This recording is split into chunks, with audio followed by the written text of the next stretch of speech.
خدعوك فقالوا هتقدري تتعلمي تصميم الازياء بس في شهرين. لا، ده مش حقيقي. دي اول معلومه خاطئه ممكن اي حد يقولها لك ويضحك عليكي بيها. انا نجلاء الريحاني، مصممه ازياء. درست تصميم الازياء في القاهره من حوالي 12 سنه. درست كل حاجه ليها علاقه بتصميم الازياء. اول حاجه درستها في الفاشن هي السكتشنج، ازاي تتعلمي يبقى عندك مصدر استلهام، مود بورد، ازاي يبقى عندك مود كولر، ازاي يبقى عندك الايدنتيتي بتاعتك. وقتها لما بدات اكتشف المجال ده واكتشف نفسي، قررت ان لا، انا اكيد هعمل حاجه مختلفه جدا. هقدم طريقه الفساتين وطريقه اللبس بطريقه تفكيري انا.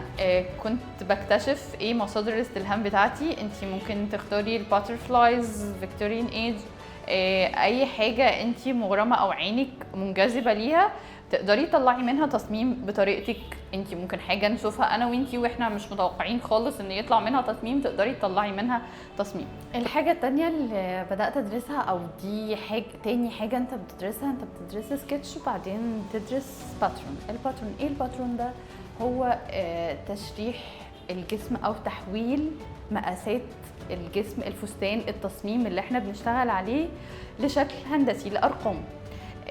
كل جسم بيختلف عن التاني وكل المقاسات بتختلف عن التاني، فاحنا محتاجين نحول ان نفس الديزاين يلبس كذا حد. هو ده الباترون بالظبط.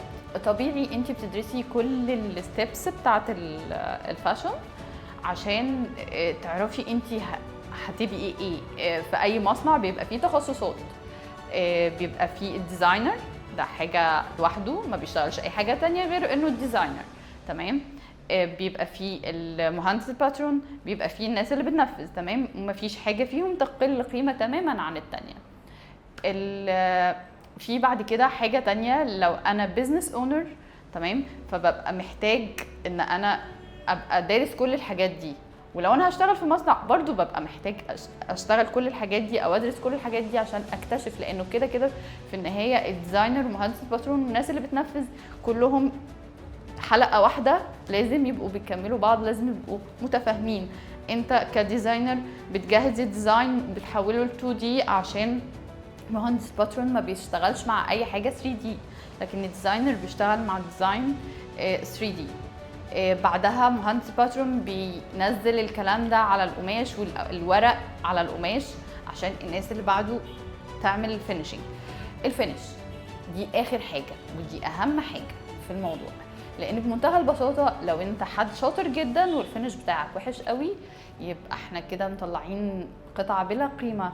باختصار شديد، الناس العاديه اللي هي مش دارسه او مش داخله في الموضوع، اي حد بيشوفك في الشارع بيشوف القطعه شكلها ايه، الفينش بتاعها حلو تمام جدا، الفينش بتاعها مش حلو حتى لو انت تعبان فيها اسابيع. فالفاينل تاتش دي حاجه مهمه جدا جدا في الفاشن. ملخصا، الفاشن عباره عن سكتشنج، باترون، حد بيدرس ستايلينج، انت بتدرسي كل الحاجات دي. وباي ذا واي، الستايلينج هو حد، او الستايلست هو حد بيلبس، ده ملوش علاقه بالديزاينر. احنا بنعمل التصميم. طيب التصميم ده مين يلبسه ومين ما يلبسوش، ويمشي مع مين وما يمشيش مع مين، مهم جدا. لو انت بزنس اونر ان انت تبقي عارفه مين يمشي معاه ايه. مش بس مواصفات الجسم، كمان الكاركتر، ان التصميم بيكون بيضفي اصلا، بيظهر الشخصيه او لا. فده بيفرق كتير جدا.